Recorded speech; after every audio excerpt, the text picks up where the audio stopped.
Ce que j'aimerais instituer, si j'avais une baguette magique, c'est instituer ces assemblées locales délibératives dans chacune des 577 circonscriptions.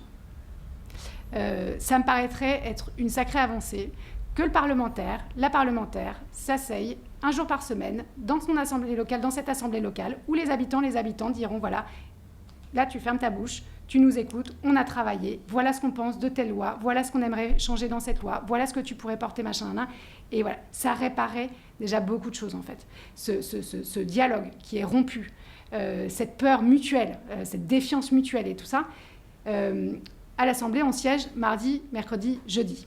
Okay, ça laisse le lundi, ça laisse probablement le vendredi, pour justement, au lieu de faire en circonscription l'assistante sociale sans aucun moyen, finalement, aucun levier, et de recevoir les gens, machin, non, voilà. Est-ce que les personnes peuvent se réunir? Est-ce que le parlementaire ou la parlementaire peut partager les moyens qui sont conférés au mandat pour mettre en place cette démocratie continue au niveau local?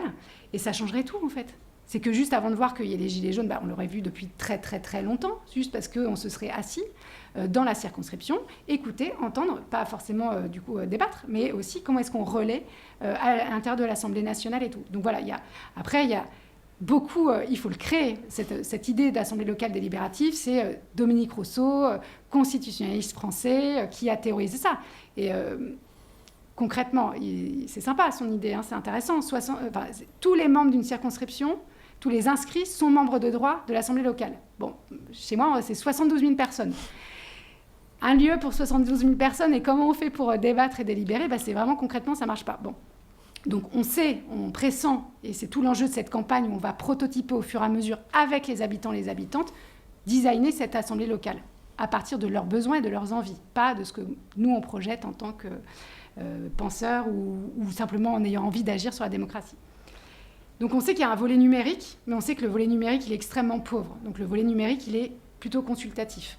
C'est voilà, on peut exprimer, c'est vraiment, c'est la température, c'est chacune et chacun dans la circonscription, on peut dire, moi, cette loi, ça va pas du tout, machin. Donc ça, c'est vraiment de la consultation. Mais c'est pas du travail. Le travail, l'élaboration, se fait forcément en beaucoup plus petit nombre, avec des moyens, avec des nouveaux métiers, les facilitateurs, les facilitatrices, avec du temps long. Voilà. Et donc c'est vraiment tout l'enjeu pour nous dans cette campagne. Et ce qu'on aimerait, c'est de dire, on ne sait pas si la baguette magique ne va pas arriver, que peut-être au début de cette prochaine mandature, tout d'un coup, je ne sais pas qui va se réveiller en disant c'est pas con cette idée et tout. Nous, l'idée, c'est qu'on avance dans cette campagne, on documente au fur et à mesure comment on va designer cette assemblée locale avec des jeunes, et c'est cette chance d'habiter dans cette circonscription où entre ceux qui font de la philo, de l'ingénierie, de la concertation, des sciences politiques, du droit, et puis n'importe quoi d'autre, de la socio et tout ça, l'idée c'est vraiment de les associer à ça. On va designer, prototyper, se planter, recommencer tout, on documente, comme ça demain, s'il y a ces nouveaux visages qui rentrent à l'Assemblée, on leur donne ce travail que nous, on aura fait, et qu'ils adapteront comme ils voudront. Et puis, on ne sait jamais, s'il y a une réforme constitutionnelle d'un coup d'un seul, bam, on ouvre les 577.